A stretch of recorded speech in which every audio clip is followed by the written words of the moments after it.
Il existe des solutions et des traitements pour chaque pathologie du sommeil.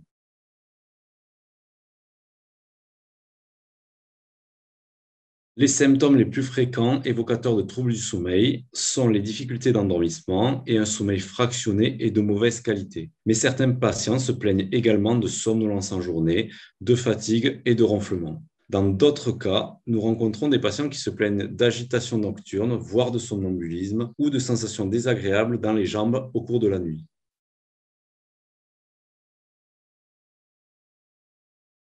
Le syndrome d'apnée du sommeil est la pathologie la plus fréquemment rencontrée. Nous rencontrons également régulièrement des plaintes d'insomnie, avec plutôt des difficultés d'endormissement et des éveils nocturnes prolongés.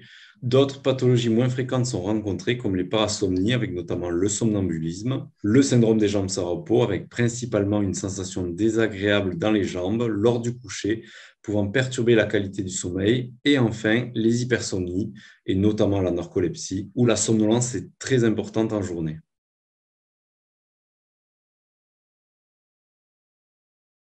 Le diagnostic se fait tout d'abord lors d'une consultation dédiée avec un médecin spécialisé du CETS qui va évaluer les troubles du sommeil du patient pour établir un diagnostic. Puis, si cela est nécessaire, le médecin va proposer au patient de réaliser une polysomnographie.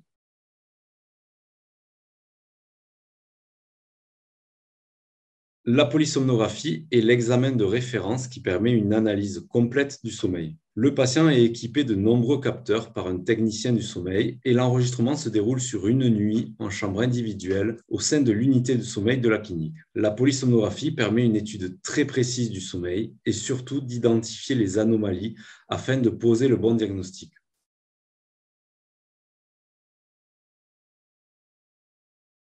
Pour le syndrome d'apnée du sommeil, par exemple, différents types de dispositifs peuvent être mis en place qui ont une très grande efficacité et apportent un réel bénéfice aux patients. Mais il existe également des traitements alternatifs qui peuvent être proposés en concertation avec les ORL, une prise en charge diététique pour perdre du poids ou une rééducation par un kinésithérapeute. Pour d'autres pathologies comme les insomnies, la prise en charge se fera plus grâce à une rééducation du sommeil et un suivi spécialisé. Dans ce cas-là, différents intervenants peuvent accompagner le patient pour améliorer l'hygiène de sommeil, le lâcher-prise et les modifications du rythme veille-sommeil. Dans tous les cas, il existe des solutions pour chaque trouble rencontré.